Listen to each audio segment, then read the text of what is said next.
Welcome to the inbox. As a staff member is given access to the network, it is important to know that the type of message a user is able to receive and send is based upon how the user is classified in the system. As an example, if a user is classified as non-clinical, clinical information is not available unless specific authorization has been granted. This process helps maintain HIPAA compliance by restricting clinical information to clinical personnel only. Please keep in mind that as healthcare communication needs change, the network will grow to meet those needs. Therefore, when a new message is added, a new folder will be added for the processing of that specific type of message. With this in mind, please take the time to review each type of message individually to become familiar with the different types. At the top left-hand corner of the page is the web link to the NPN homepage. Just below the NPN web link is a web link to the Pierce County Medical Society homepage. Below the Pierce County Medical Society web link is a listing of the message folders. To the top of the message folders column is the number of messages received and any stat messages requiring your attention. Let's review those messages received surrounding diagnostic medical information. Because the setup of each message type is similar, the same rules that apply to the lab messages also apply to the radiology message. By clicking on the Labs tab, another page of the inbox opens listing any labs that have been sent to your inbox. From here, a user may choose between their labs or the labs of their facility or practice. To the left side of the message line is the web link to the diagnostic facility. To the right of the web link is the name of the patient that the lab results belong to. By clicking on the patient's name, the lab results may be viewed. Once the lab results have been viewed, you may mark the lab results as done and close, or view the next lab in your inbox. From this view, the lab results may also be printed, forwarded to the physician, or to the patient. The ability to process the results is also provided at the bottom of the page. From the lab inbox view, the date the lab was sent and the results of the lab are indicated. Please note that if the lab has an abnormal value, it will be designated by the letters ABN in red. To the right of the results is the name of the ordering physician. Next, the status of the lab is listed indicating if it is a final result or not. To print the results, simply click on the select box and then click on the Print Labs button. Below the Diagnostic Inbox tabs is a history of any messages sent from your inbox.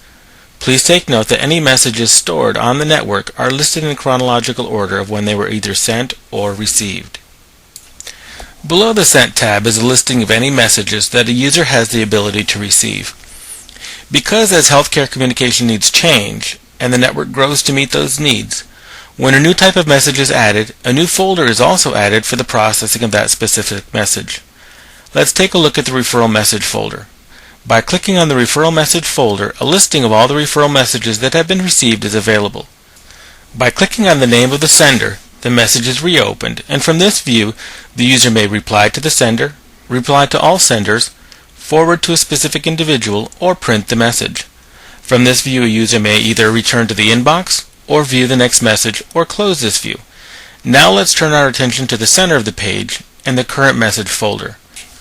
To open the message, simply click on the name of the sender. Once the message has been opened, the user has the ability to reply to the sender, reply to all individuals that the message was sent to, forward the message to a specific individual, or click on the Done in File tab, or print the message. To the left side of the message, the sender's demographics can also be viewed. Once you have read the message, by clicking the Done in File button, a line will be placed through the message and it will be filed in the appropriate folder on the left side of the inbox. Now, let's take a look at the tabs to the top of the inbox. A user may return to the inbox at any time by clicking on the Inbox tab. By clicking on the Message tab, you can access a drop-down listing of the types of messages available. Under the Find tab, there are different search engines available to help find physicians on the network, patients associated with your clinic or office that have been loaded into the network, messages sent or received associated with your inbox, and any diagnostic results you have received. Because this is a web-based system, the storage capacity is limitless. Therefore, any sent or received messages associated with your inbox can be retrieved regardless of when the message was sent or received. Under the Resource tab, you'll find the Pharmacy directory, listing all the pharmacies not only in your area but also in your surrounding area. Under the Resource tab is the Bulletin board. Rather than having an inbox overwhelmed with informational messages, the bulletin board was created to provide any clinic or office with the ability to post information on the network to anyone to review. The bulletin board also lists any updates or changes to the network or the dashboard. The user guide provides a printable user manual for both staff and patients. The Tools section provides the user with specific management tools, from setting a schedule, setting reminders, forwarding your mail, setting up your demographics page, or accessing your Quick Pick list. The Admin tab is reserved for Office Manager's use only and will be covered in a different video. When exiting the network, please use the Close tab.